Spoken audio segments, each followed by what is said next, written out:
Hi friends, it's your pal Scott Garibay, and today we are going to talk about the role layer experience and specifically why you should role layer experience. All right, so I have established a third use for role-playing games. Okay, so what are these three uses?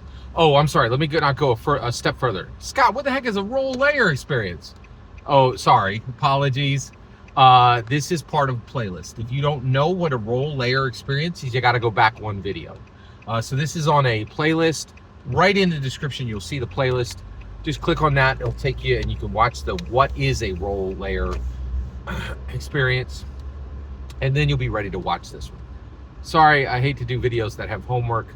I try to avoid it. It happens every now and then. I talk about some complex things, so thanks for your patience. All right. Role layer experience. Why should we do role layer experience?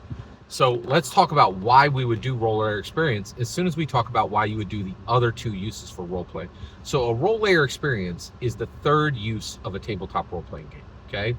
The first use of a tabletop role playing game, the most bog standard use of a tabletop role playing game, is to improve yourself. What? What are you talking about, Scott?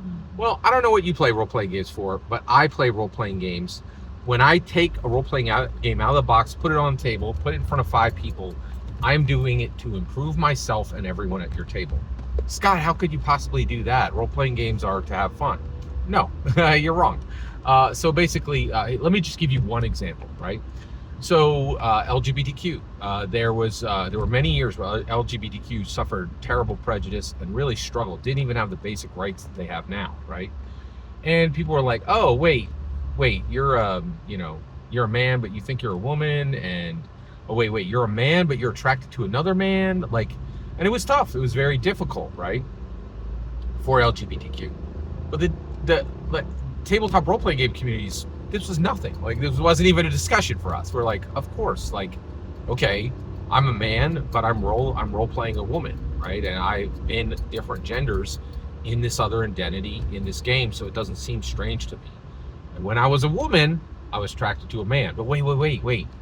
You played a woman in a tabletop role playing game, and that woman was attracted to a man. So you're actually a man attracted to another man. Well, it was happening in Dungeons and Dragons, and that helped me when I met people who, didn't have the remove of a game, but were, taking their gender in different axes, taking their preference in different axes. It didn't seem alien to me. I had already gone through this, right? That's just one way in which tabletop role-playing games have massively improved people, making them more tolerant, making them more empathetic, making them ready to see a world that others found strange and bizarre. They're like, no, this isn't strange and bizarre. There's flexibility and identity, right? Like, and so for tabletop role-playing games, this was nothing, right? It was a discussion we didn't even need to have. We understood empathically, right? And that's just one way. There are many, many ways in which tabletop role-playing games. The purpose of a tabletop role-playing game is not to have fun; is to improve you and everybody at the table, right? Okay, if you're playing a role-playing game, the reason you're doing that is to improve yourself. Okay, if you're not doing that today, fix it. Okay, you don't have to play for fun. Like, it's the worst use of it. People do it. It's not a legitimate use of a tabletop role-playing game, in my own opinion. Okay. Hey, Scott, what about solo RPG? That's the second use of a tabletop role-playing game, correct? Yes, well done, right? Why do we solo RPG? There is one reason, and one reason only, to solo RPG. You are lazy, and you want to create your bad novel, but you don't want to write it. That's the only thing that solo RPGs are used for. It's just people who are too lazy to sit down and write their novel. They want to, like, create it without writing, right? And so that is the second use for tabletop role-playing games.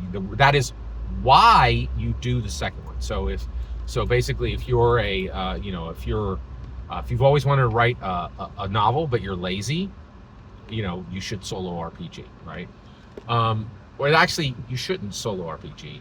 That's what people do with it. They just create bad novels without writing.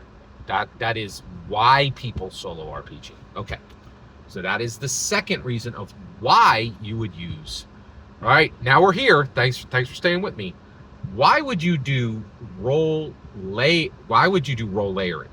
Why would you create a role layer experience? Here's the answer. To discover yourselves. Wait, Scott, did you stutter there? Did you say self, but you added an S on the end? No, I did not stutter. To discover yourselves. Yourselves. Oh, Scott, I only have one self. Bye. Go enjoy Call of Duty. You have absolutely no business on this channel. And frankly, I don't think you have any business playing a TTRPG. Okay?